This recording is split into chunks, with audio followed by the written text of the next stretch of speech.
পশ্চিমবঙ্গে কি তবে এবার জকি মডেল পুরোদমে হাজির? সবেমাত্র ক্ষমতায় এসেছে নতুন সরকার, আর এরই মধ্যে বিধানসভায় পাশ হয়ে গেল এমন এক বিল যা নিয়ে তোলপাড় রাজ্য রাজনীতি।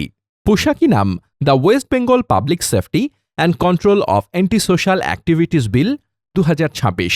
তবে বাজারে এটি পরিচিতি পেয়েছে গুন্ডা দমন বিল নামে।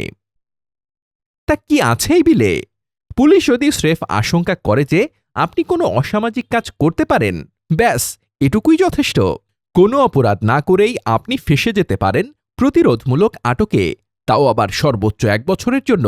শুধু তাই নয়, সরকার চাইলে আপনার ঘরবাড়ি, সম্পত্তিও বাজেয়াপ্ত করতে পারবে। আর শুনবেন মজার কথা, এই আইনের চক্করে পড়লে আপনি চট করে কোনো আইনজীবীও পাবেন না। যদি সরকারি বোর্ড দয়া করে অনুমতি দেয়, তবেই মিলবে আইনি সাহায্য। মুখ্যমন্ত্রী শুভেন্দু অধিকারী অবশ্য বিধানসভার ফ্লোরে দাঁড়িয়ে বুক ঠুকে আশ্বাস দিয়েছেন, আমরা আইনের শাসন প্রতিষ্ঠা করব, কোনো রাজনৈতিক প্রতিহিংসা নয়।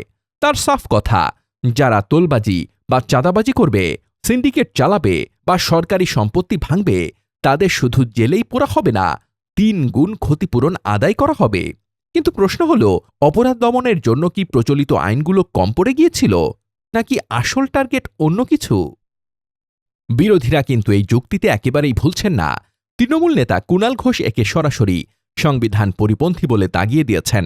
তার মতে, যেখানে দেশে এমনিতেই কড়া কড়া আইন রয়েছে, সেখানে এই নতুন মহৌষধের কি দরকার ছিল?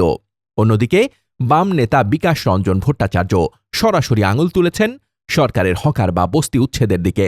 তার অভিযোগ, মানুষ যাতে উচ্ছেদের বিরুদ্ধে আন্দোলন করতে না পারে, তাই এই আইনের ভয় দেখিয়ে কণ্ঠস্বর রোধ করার চেষ্টা চলছে।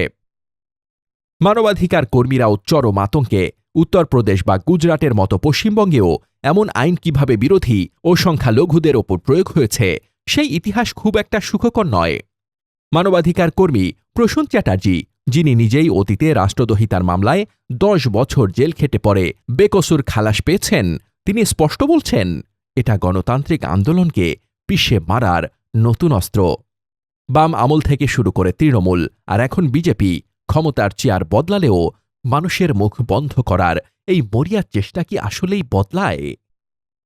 গুন্ডা দমন তো ভালো কথা, কিন্তু আইনের এই ধারালো তলোয়ার শেষ পর্যন্ত কার ঘাড়ে গিয়ে পড়ে, সেটাই এখন দেখার। শুভেন্দু বাবু কি সত্যি অপরাধমুক্ত বাংলা করছেন, নাকি প্রতিবাদের টুঁটি চেপে ধরার নতুন ফাঁদ পাচ্ছেন? জবাব দেবে সময়।